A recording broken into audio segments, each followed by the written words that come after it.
My wife laughed and told a room full of friends I'd never catch her if she cheated. Everybody heard a punchline except me. Eric Dalton's house was doing what it always did on a Saturday night. Too loud, too bright. People packed shoulder to shoulder like the walls were closing in. Music thumped through the floor. Someone had dragged a speaker onto the kitchen counter like it was a trophy. Megan had one hand on her drink, the other resting on my arm like we were a brochure. She looked good. She always did. And I didn't say that like a compliment. More like a fact the world kept confirming.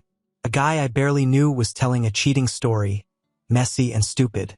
The kind of thing people treat like entertainment because it didn't happen to them. He did voices. People laughed on cue. Someone slapped the countertop hard enough to rattle cups. I stood there with that neutral smile you learn as a husband. Present, polite, not owning the conversation. Megan leaned in closer, eyes bright, enjoying the show. Then someone said, "Man, how do you not get caught?" A few people chimed in with jokes about phones and locations and dumb mistakes. Megan took a sip, turned toward me like she was about to show me off. She smiled wide and said, "If I ever cheated, you'd never find out." She didn't hesitate, didn't soften it, delivered it like a punchline she knew would land. The room erupted. Eric laughed the loudest, open mouth, head back, like it was the funniest thing he'd heard all month. A couple women shrieked like it was spicy. One guy pointed at me, like, "Sorry, bro," still laughing. I felt my face arrange itself into something acceptable. I kept it there. The kind of smile you wear so you don't become the guy who ruins the vibe. The guy who can't take a joke. The guy everyone remembers for the wrong reason. I looked at Megan. She was still smiling, eyes on me, waiting for my reaction like it was a game. I gave her the smallest laugh I could manage. A single exhale. Nothing that matched the room. Inside, something shifted, quiet, mechanical, like a lock turning. On the drive home, she was relaxed, sitting reclined a little, scrolling her phone with her thumb. The dashboard light made her face look calm and unbothered. She hummed along with the radio like we'd just left a normal party. I kept both hands on the wheel. Streetlights slid over the windshield in steady bars. That one sentence replayed in my head, over and over, like a warning siren you can't shut off. Not because it was mean, because it was clean. Confidence. I watched her in my peripheral vision and tried to decide what it was. Arrogance. A test. Or a confession disguised as humor. And no matter which one it was, I knew the same thing.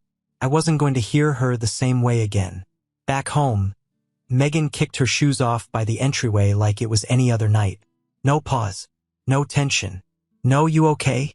She walked to the bedroom, already peeling off jewelry, already halfway out of the evening. "Coming to bed?" she called casual. "In a minute," I said. She didn't push. Just a soft, "Okay." And the door closed. I stayed in the living room with one lamp on, the rest of the house dark. The quiet after a loud party feels like pressure. The kind that makes you hear your own breathing and start making deals with yourself. Her phone sat on the coffee table. Face down. Slim case. Normal object. Except it wasn't normal anymore. It was the thing she just held in the car, relaxed and smiling, while my mind ran laps around that sentence. I told myself I wasn't this guy. I wasn't the husband who snoops because he got his ego bruised at a party. I wasn't the paranoid idiot who turns a joke into a trial. Then another thought cut through it, sharper. Denial ruins you slower than the truth. I picked it up like it might bite. The screen lit. Her wallpaper. Some vacation photos. A smiling, sunburned, trying to look like people with uncomplicated lives. My thumb hovered over the keypad. I knew her password. I'd known it forever. The kind of thing couples share without thinking, until it becomes a weapon in your hand. I typed it in. The phone opened. No alarms. No locked vault. Just her life sitting there waiting. I started simple. Messages. The thread list looked ordinary: friends, family, group chats with too many emojis. I opened the ones that could matter. Read backwards. Looked for gaps. Looked for names I didn't know. Nothing. Instagram DMs. A few replies to story reactions. A friend sending a meme. Megan replied with laughing faces like she had no secrets. Email, promotions, receipts, a dentist reminder, a shipping confirmation for something from Target. Photos, mostly food, dog pictures, selfies, a few shots from the party. I checked recently deleted like my hand had its own brain. Still nothing. I went deeper because nothing didn't calm me down. It irritated me. Search history, maps, call log, deleted calls, app list, battery usage, the places where someone slips up without realizing it. Clean, too clean. 20 minutes in, I was staring at an ordinary marriage living inside a device. Memes, grocery lists, traffic complaints, pictures of dinner. The kind of normal that should have felt reassuring. But it didn't. Felt staged. Like walking onto a movie set after the crew reset everything. No clutter. No mistakes. No human mess. I locked the screen and set the phone back down exactly where it had been, face down, like I could rewind time by respecting the original angle. My chest felt tight, not with panic, something colder. The realization that I'd crossed a line and it hadn't given me relief. I sat there in the lamplight, listening to Megan breathing in the bedroom, and understood the worst part. If she was hiding something, she was disciplined. And if she wasn't, then I just introduced a poison into my own house with my own hands. The next night, Megan fell asleep fast. Same routine. Same ease. She turned toward me, said, "Love you," like a habit you don't even taste anymore. Then her breathing smoothed out and the house went still. I lay there staring at the ceiling, counting seconds I didn't need to count. That joke hadn't faded. It hadn't softened with daylight. It had sharpened. Like my brain had taken it apart and put it back together into something heavier. Around 2:40 a.m., I slid out of bed without waking her. Bare feet on hardwood. No lights, just the faint glow from the street outside bleeding through the blinds. Her laptop was on the dining table where she'd left it after paying bills earlier. I picked it up carefully, like it was evidence already, and carried it into the living room. I didn't feel proud. I didn't feel reckless either. I felt methodical. The laptop woke up. Password prompt. I knew that too. Of course I did. I typed it in and watched her desktop appear. Neat folders, clean background image, the kind of order that makes people think you're stable. I clicked through the obvious stuff first. Email. Inbox. Normal. Promotions, work stuff, family threads. I went to send mail. Trash. Spam. Archives. I searched for keywords that made me hate myself. Love, miss you, hotel, meet, baby. Nothing. I opened her browser history. Mostly shopping, recipes, random articles, a couple searches for holiday gifts. I checked the dates. I checked the gaps. I checked the same way you check a lock twice when you know it's locked but you don't believe it. Downloads folder. Empty except for PDFs and a few work files. Photos. Organized. Mostly harmless. I right-clicked and looked at details, dates, file info, whatever metadata I could get my hands on like it might whisper something the thumbnails wouldn't. Nothing. I went through saved passwords. Autofill. Browser extensions. Installed apps.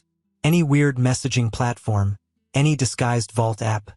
Any tool that didn't belong. Everything looked like a person who had nothing to hide. And somehow that was the problem. Because real life isn't that tidy. People leave crumbs. They forget to delete something. They get lazy. They slip. But this wasn't laziness. This was discipline. I opened settings and checked sync accounts. Looked for extra email addresses. Unknown cloud backups. Alternate user profiles. Still nothing. It hit me around 3:08 a.m. Sitting there in the dark with her laptop warm against my palms. If she was cheating, she wasn't careless. She wasn't sloppy. She wasn't the guy at the party with the funny story and the dumb mistake. She was trained. Or experienced. Or both. I closed the laptop and sat there a minute longer, listening to the house. Megan's breathing down the hall. The refrigerator is cycling on. A car passing outside. The absence stopped feeling like reassurance and started feeling like proof. Not proof she was cheating. Proof that if she was, I wasn't built to catch it alone. I didn't announce anything. I didn't accuse. I didn't go fishing with loaded questions like a man looking for permission to explode. I just started watching, not like some cartoon stalker, more like a quiet observer who suddenly realized he'd been living on autopilot. Marriage makes you lazy in small ways. You stop noticing the exact time someone leaves, the exact way they hold their phone, the little patterns that should be invisible when you trust each other. On Monday, she said she was running to the store. Just a quick grocery run. She came back in 45 minutes. Normal. Reasonable. But I watched her set the bags down and slip her phone into her back pocket like it was glued there. On Tuesday, she took a call outside on the patio. When I asked who it was, she didn't miss a beat. Kayla, her fiancé's being weird again. She laughed, rolled her eyes, stepped back inside like that was the end of it. And maybe it was. But I noticed she didn't call Kayla's name out loud. Not once. She just said it like a label. At dinner, she checked messages and locked her screen the second I looked up. Casual. Smooth. Like she wasn't hiding anything. Just keeping her privacy. I argued with myself while I chewed food I couldn't taste. You're doing this to yourself. Or you're finally seeing what you refused to see. Wednesday, she mentioned a work thing. Late meeting. New project. It's chaos right now. All perfectly believable. She kissed my cheek before she left, the same way she always did, and the kiss was what made my stomach tighten. It was practiced. Automatic. Thursday, she was affectionate. Extra, even. Hand on my shoulder when she passed behind me. A long hug before bed. Soft voice. Warm eyes. I hated how my brain tried to turn it into evidence. Love bombing. Guilt. Or you're just broken now and everything looks like a trick. By Friday, I was tracking times without meaning to. How long she stayed in the bathroom. How often she took her phone when she walked 10 feet to the laundry room. The angle of her screen. The way she muted notifications. None of it was a smoking gun. It was just tight, controlled. And the worst part was, I didn't know if I was uncovering a pattern or manufacturing one. I'd sit at work and catch myself replaying her laugh at Eric's place. The way she'd said it so cleanly, so publicly. I'd imagine the room's laughter as permission she gave herself. Then I'd imagine the alternative. That she'd been joking, and I was the one quietly dismantling our marriage with suspicion. Either way, it was unbearable. Because by the end of that week, the math became simple.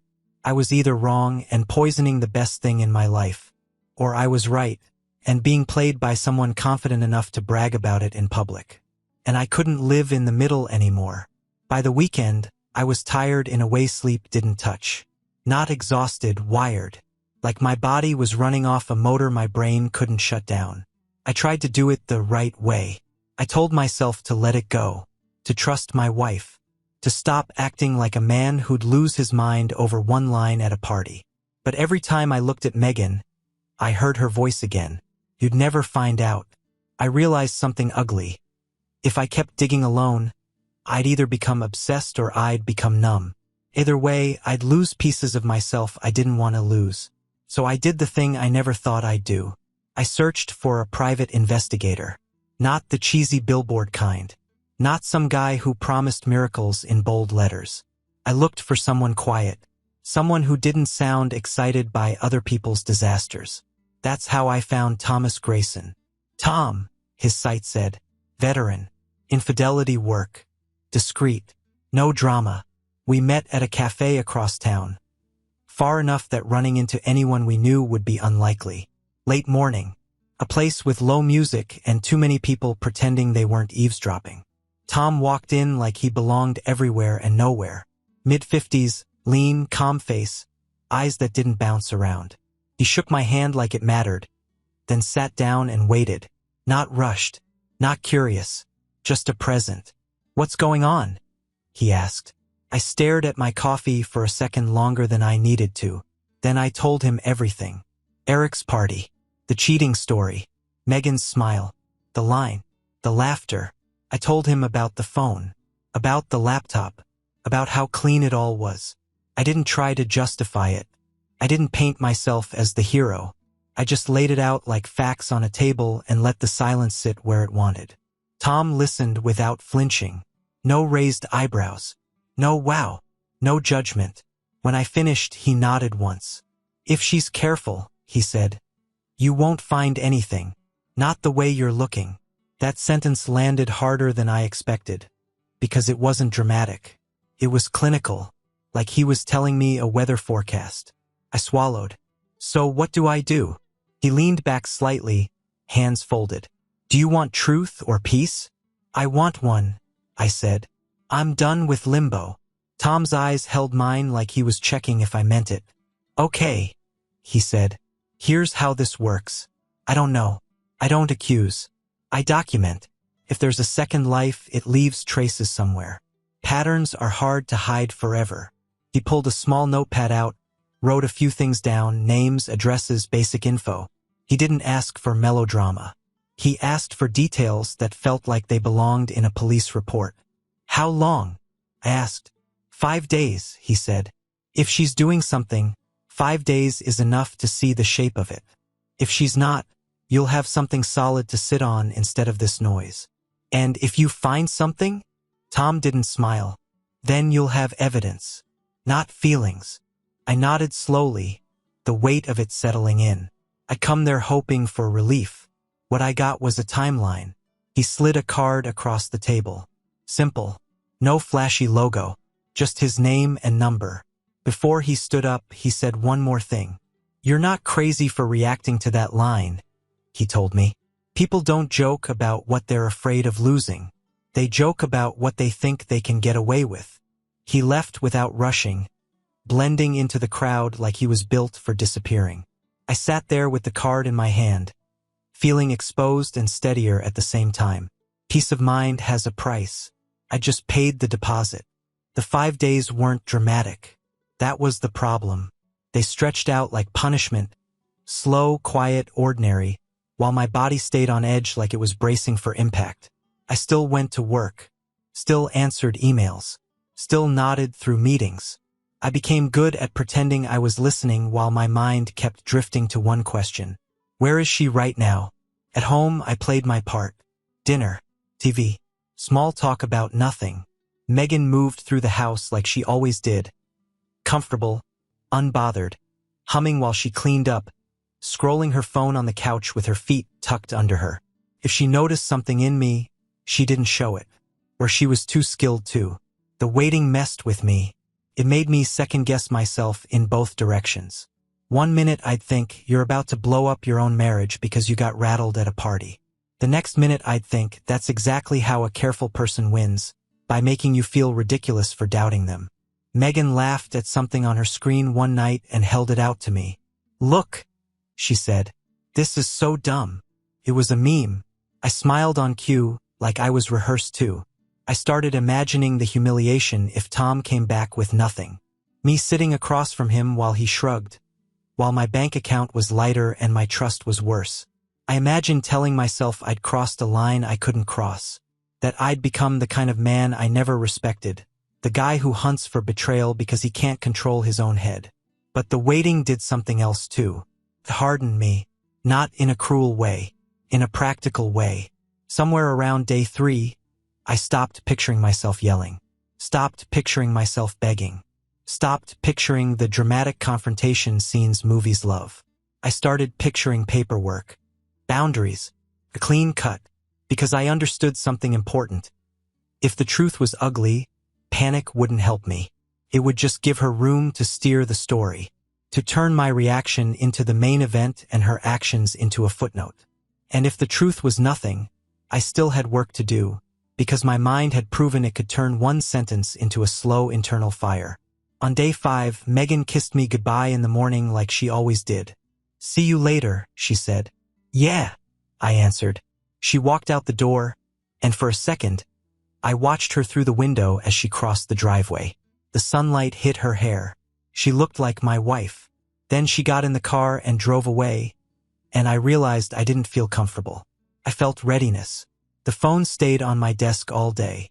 Tom hadn't called yet, and every time it buzzed with a random notification, my pulse jumped like my body already knew the shape of what was coming. Tom called late in the afternoon. His voice was the same as it had been in the cafe. Flat, calm, controlled. "We need to meet in person," he said. No build-up. No hint. Just that. "Where?" I asked. "Same place. 30 minutes. I got there early and sat with my back to the wall, coffee untouched. When Tom walked in, he didn't scan the room like a spy. He just moved through it like gravity had already decided where he belonged. He sat down across from me and placed a brown folder on the table. The folder wasn't thick. That's what hit first. Not a mountain.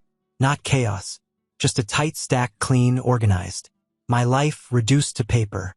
He opened it and slid the first photo forward. Megan. Not at a grocery store. Not at work. Stepping out of her car near an apartment building I didn't recognize. Sunglasses on. Hair done. The kind of look you don't wear for errands. Another photo. Her at a florist. Tom tapped the corner of the picture with one finger. Wednesday. Same place. Same time window. He laid down a receipt next. Then another. Then a simple printout, transaction records, dates, amounts. "She buys flowers every Wednesday," he said. "Same florist." I stared at the paper like it was written in another language. Not because I didn't understand it. Because my brain didn't want to. Tom kept going, methodical. "Her regular phone is clean," he said. "Because she doesn't use it for this." He slid a photo toward me. Grainy but clear enough. Megan walking out of a convenience store. Her hand coming out of a small display rack by the counter. Burner phones. Tom didn't call it dramatic. He didn't say the secret second phone like it was a headline. He just said, "She rotates them. Buys prepaid. Tops them up in cash." My throat tightened. I forced myself to keep breathing through my nose. Slow. I wasn't going to give the cafe a show. He placed another set of photos down, Megan entering the apartment building. Megan at the door. Megan stepped inside like she'd done it 100 times. Then the last photo. The door opened. A man pulled her in by the waist. Her face turned up. A kiss. Not friendly. Not accidental. Not something you explain away. The man was tall, dark hair, clean-cut in a generic way. No one I knew. No one I'd ever seen at any of our parties. A stranger with his hands on my wife like it was normal. Tom watched me, not for entertainment, for stability. "You know him?" he asked. "No," I said. My voice came out steady. I didn't recognize it as my own. "His name is Derek Vaughn," Tom said. "Works in marketing. I live there." He flipped one more page in his notes. "Here's the part you need to hear clearly." I looked up. Tom didn't lean in. Didn't lower his voice like he was sharing gossip. He spoke like a man stating a fact. "He thinks she's divorced," he said. "He thinks she's exclusive." That line landed even harder than the photos. Not because it excused her. Because it explained the cleanliness. The discipline. The confidence. A double life isn't easier when you're careless. It's easier when you control the narrative for everyone involved.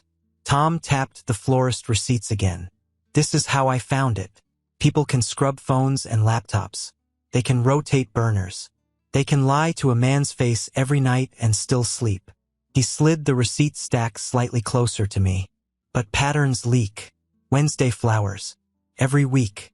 Same place. That's not romance. That's routine." I stared at Megan's name on the paper and felt something in me go quiet. Not sadness. Not rage. Finality. Tom closed the folder gently, like he respected what it carried. "What do you want to do?" he asked. I didn't answer right away, because in my head I was already seeing the next Wednesday like a date stamped on a calendar. Pattern. A door. A choice. Next Wednesday, Megan played it the same way she always did. "Quick stop after work," she said, grabbing her purse like it was nothing. "Don't wait until dinner." "Okay," I said. No questions. No tone. No tells. She kissed my cheek and walked out. I watched her go like a man watching a train he already knows is leaving. I drove to the address Tom gave me and parked down the block. Different neighborhoods. Older buildings. Quiet streets. The kind of place you don't end up by accident. I waited. Not pacing. Not spiraling. Just breathing and watching the front door. This wasn't about catching her. I already had that. This was about ending it without letting her steer the ending. Her car pulled in right on time. Pattern. She got out, adjusted her hair in the mirror, and walked inside with her head high. No hesitation, no fear, like she belonged there. I counted to 30, got out, and walked to the door. The hallway smelled like someone's laundry detergent and old paint. My steps sounded louder than they should have. I rang the doorbell once. Footsteps. A chain. The door opened a crack and a man's face appeared. Derek. Confused. Irritated. Ready to dismiss whoever I was. Yeah? He said. I kept my voice level. I'm looking for Megan Parker. His eyebrows pulled together. Who? I didn't blink. Megan Parker. My wife. The door opened wider like his hand forgot what it was doing. That's... He started, then stopped. Behind him, movement. Megan appeared in the hallway, blouse slightly off at the collar like she'd just fixed it.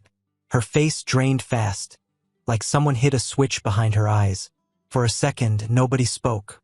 The silence had weight, thick enough to choke on. I stepped inside without pushing past him, just enough to make it clear I wasn't leaving. Don't, Megan said quietly, one hand lifting like she could control me with a gesture. I set the brown folder on the coffee table and opened it like I was clocking into work. Photos, receipts, dates, the florist, the building, the kiss. Derek leaned over them, his confusion turning into something sharper. What is this? He said, voice rising. Megan looked at him like he was a stranger. Then she looked at me, eyes glossy, trying to pull emotion into the room and make it the weapon. I didn't give her that. You were right, I said calm. I wouldn't have found it alone. Her lips parted. She tried to speak. I kept going. But trained eyes find patterns. And this, I nodded at the folder, is your pattern. Derek's jaw clenched. You told me you were divorced. Megan flinched, like his words hurt more than mine. I held up a hand, flat, firm. I'm not here to fight you. I looked Derek dead in the face. You didn't know. Now you do. Then I looked at Megan, and my voice stayed even because control was the point. This ends today, I said. No debate, no story, no rewriting. Megan stepped toward me, reaching. Please. I took one step back like her touch was poison. Don't touch me, I said, and in that moment the double life didn't explode. It just stopped. After I walked out of that apartment, everything turned mechanical. Not because I didn't feel anything, because feeling too much would have turned into noise, and noise is how people like Megan survive, by making the aftermath about emotion instead of consequences. I moved into a new place within a week. A clean apartment with bare walls and no shared memories baked into the corners. I bought a bed, a couch, and a set of plates. I kept it simple, functional, quiet. Then I hired a lawyer. I gave him Tom's documentation and told him I didn't want theatrics. I didn't want to ruin her life. I wanted the truth on paper and the exit executed cleanly. Evidence doesn't shout. It just sits there, undeniable. Megan's calls started the first night. At first it was crying. Apologies that sounded like someone reading lines they'd practiced in a mirror. Then it shifted. Justifications. We were drifting. You've been distant. I didn't think it would. Then blame when she realized I wasn't coming back. You're really doing this over one mistake? One mistake. I blocked her number not to punish her, but to stop reopening the wound. Every message was a hook, and I wasn't going to keep bleeding just because she wanted an audience. Tom told me later Derek ended it immediately once he learned the truth. I didn't feel satisfied, just a cold confirmation of what I'd already understood in that living room. She hadn't just betrayed me. She'd built a whole story for him too. Months passed. The divorce finalized. The paperwork closed like a door. One afternoon I ran into her at a grocery store. She looked smaller. Not physically, just reduced. Like the version of herself she'd performed for years didn't have a stage anymore. Our eyes met. She opened her mouth like she wanted to say something that would turn the moment into meaning. I didn't give her that either. I nodded once. Nothing warm, nothing cruel, and walked past. No drama, no final speech, just emptiness where trust used to be. Later, alone in my apartment, I thought back to Eric's party. The laughter, the bright kitchen. Megan smiled like she'd made a clever joke. She wasn't wrong about the first part. I wouldn't have found out on my own. But she'd been wrong about what mattered. Secrets can hide for a while, but patterns leak. Always. And when you finally see the truth clearly, you either stay trapped in it, or you choose freedom.